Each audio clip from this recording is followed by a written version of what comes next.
ये कहानी है माया अंजेलो और उनकी मदर विवियन बैक्स्टर की। तो आइए शुरू करते हैं विवियन बैक्स्टर की कहानी। माया एंजेलो की ज़ुबानी। उनकी माँ का नाम विवियन बैक्स्टर था। उन्होंने 28th सेंचुरी के फर्स्ट डिकेड में एक ब्लैक और गरीब पेरेंट्स के यहाँ जन्म लिया। विवियन अपने माता पिता की पहली संतान थी। विवियन के पिता अक्सर कहा करते थे अपने बच्चों से कि अगर कभी तुम लोग छोटी मोटी चोरी चकारी के लिए जेल गए तो मैं तुम्हें वहीं सड़ने दूंगा, पर अगर लड़ाई झगड़े के लिए तुम जेल गए तो तुम्हारी माँ को बेच कर भी तुम्हारी बेल करवाऊंगा। पूरी फैमिली बैड बैक्स्टर्स के नाम से जानी जाने लगी। मेरी माँ विवियन बैक्स्टर मेरे पिता बेली जॉनसन से 1924 में मिली। मेरे पिता एक हैंडसम सोल्जर थे जो हाल ही में वर्ल्ड वॉर 1 से लौटे थे। मेरे पिता अब एक डाइटिशियन के तौर पे काम कर रहे थे। कैलिफोर्निया में मेरे भाई बेली जूनियर का जन्म हुआ, जिसके ठीक 2 साल बाद मैं पैदा हुई। मेरी माँ और पिताजी पेट्रोल और माचिस की तरह थे। दोनों को बहुत जल्द ही इस बात का एहसास हो गया कि वो अब एक दूसरे के साथ नहीं रहना चाहते।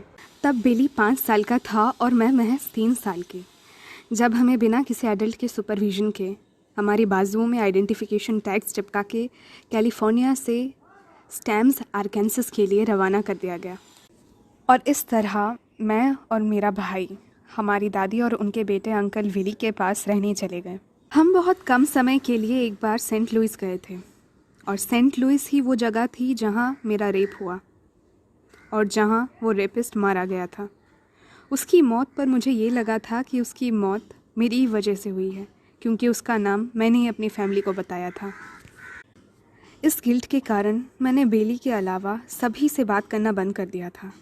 मुझे लगने लगा था कि मेरी आवाज़ में इतनी ताकत है कि ये किसी की जान ले सकती है, इसलिए बेहतर यही होगा कि मैं चुप रहूं। मैं अपने भाई से बहुत प्यार करती थी, इसलिए मुझे पता था कि मेरा उससे बात करना कभी उसे नुकसान नहीं पहुंचा सकता, क्योंकि साउथ में अब भी गोरे कालों में भेदभाव का प्रचलन था। ग्रैंड माँ को पता था कि ये उम्र ही ऐसी है जहाँ बेली विद्रोही हो सकता है इन भेदभाव के खिलाफ, जिसका भारी खामियाजा बेली और हमारे पूरे परिवार को उठाना पड़ सकता है। इसलिए ग्रैंडमदर डिसाइड करती हैं कि वो मुझे और बेली को हमारी माँ विवियन बैक्स्टर के पास वापस भेज देंगी। जब ट्रेन कैलिफोर्निया पहुंची, मैं इतनी डरी हुई थी कि मैं ये फैक्ट एक्सेप्ट ही नहीं कर पा रही थी कि फाइनली मैं अपनी माँ से मिलने जा रही हूँ। छोटे कद की सुंदर सी औरत मेरी ग्रैंड माँ के पास आ रही हैं उनका नाम पुकारते हुए। उन्होंने रेड लिपस्टिक लगाई हुई है, हाई हील्स पहने हुए हैं, और वो ग्रैंड माँ को मदर एनी कहकर पुकार रही हैं। तब जाके मुझे पता चला कि शायद यही मेरी माँ है। ग्रैंड माँ से गले मिलने के बाद उनकी आंखें मुझे ढूंढने लगी। उन्होंने जब मुझे देखा तो मैं ज़मीन में धंस जाना चाहती थी, क्योंकि ना ही मैं अपनी माँ की तरह सुंदर थी और ना ही क्यूट।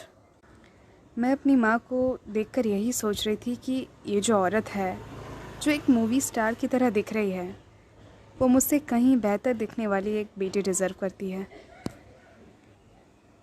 मेरी माँ का घर बहुत बड़ा था। वो घर भारी और आरामदेह फर्नीचर से भरा हुआ था। मेरी ग्रैंडमा कैलिफोर्निया में मेरे साथ रुककर ये देखना चाहती थी कि वो जगह मेरे लिए सही है भी या नहीं। ग्रैंडमा अक्सर स्माइल किया करती थी जब मदर जैज़ और ब्लू म्यूज़िक हाई वॉल्यूम पर लगाकर अकेले हाई हिल्स पर डांस किया करती थी।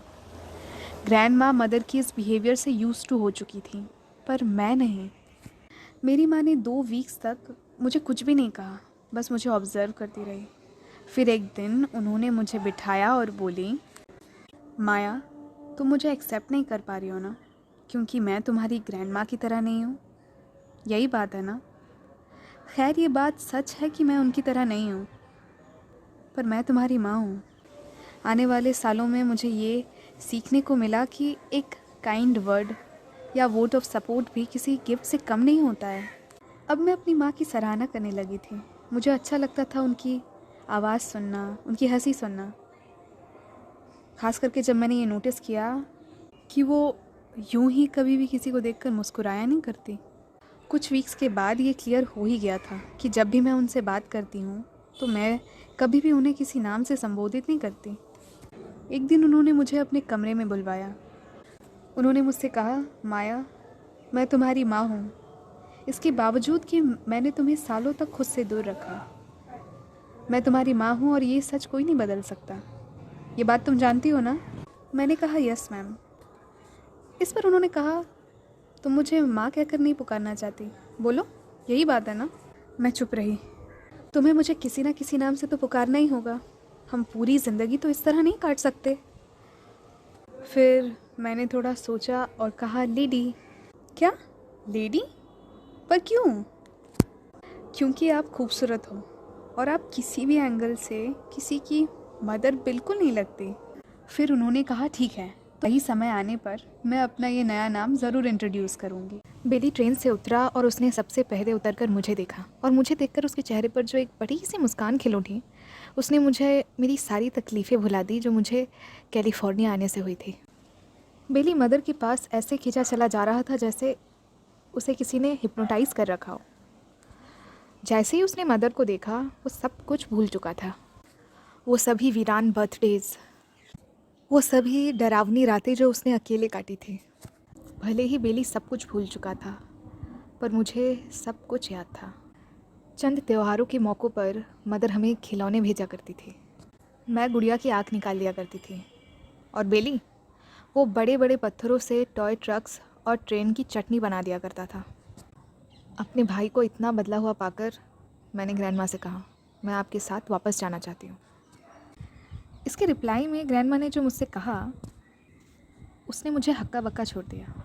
मुझे नहीं अंदाज़ा था कि एक ओल्ड कंट्री वुमन में इतनी अंडरस्टैंडिंग होगी। उन्होंने मुझसे कहा ये तुमने कब डिसाइड किया माया? जब तुमने बेली और तुम्हारी मदर का रीयूनियन देखा तब। इसके बाद जब हम घर पहुँचे तो मदर ने मुझसे कहा माया अपने भाई को उसका कमरा दिखा दो और उसका सामान सेट करने में उसकी मदद करो।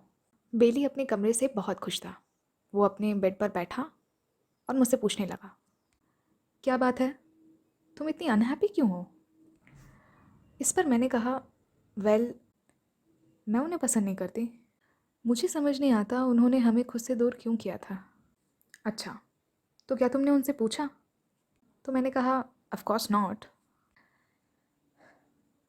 तो फिर इसका एक ही हल है, उनसे पूछना होगा कि उन्होंने आखिर ऐसा किया ही क्यों था। बेली और मैं उनके पास गए। बेली ने उनसे कहा कि मैं और माया आपसे एक सवाल पूछना चाहते हैं और अगर आपको इस सवाल का जवाब देने का मन ना हो तो आप बेशक ना दें। आपने हमें खुद से दूर क्यों भेजा और क्यों आप इतने सालों तक हमसे एक बार भी मिलने नहीं आए और ना ही हमें लेने आए? उन्होंने हमें बिठाया और बोली शादी के बाद मैं और तुम्हारे पिता एक दूसरे को नापसंद करने लगे थे। हम दोनों एक दूसरे को बर्दाश्त ही नहीं कर पा रहे थे। फिर तुम दोनों का जन्म हुआ। तुम दोनों की खातिर ही हम दोनों ने एक साथ रहने का डिसाइड किया। हमने 1 साल ट्राई किया पर जल्द ही हमें रियलाइज़ हो गया कि हम अब साथ नहीं रह सकते। मैं तुम लोगों को बहुत मिस किया करती थी, पर मुझे ये भी पता था कि तुम जहाँ हो that's the best place for you for that time being. अगर तुम लोग मेरे पास पल रहे होते तो शायद मैं तुम लोगों के लिए एक टेरिबल मदर साबित होती। मेरे अंदर बिल्कुल पेशेंस नहीं था उस वक्त। माया तब तुम 2 साल की थी। तुम मुझे कुछ मांग रही थी। मैं फ़ोन पे थी तो मेरे हाथों पर हिट करने लगी तो मैंने तुम्हें एक थप्पड़ जड़ दिया और तुम पोर्च से गिर पड़ी। इसका मतलब ये बिल्कुल नहीं है कि मैं तुमसे प्यार नहीं करती थी। इसका मतलब ये है कि तब मैं मदर बनने के लिए तैयार नहीं थी और मैं तुम लोगों को एक्सप्लेन कर रही हूँ, अपॉलॉजी नहीं। और अगर उस वक्त मैंने तुम दोनों को अपने पास रखा होता तो शायद इस वक्त हम सब उस फैसले के लिए सॉरी फील कर रहे होते।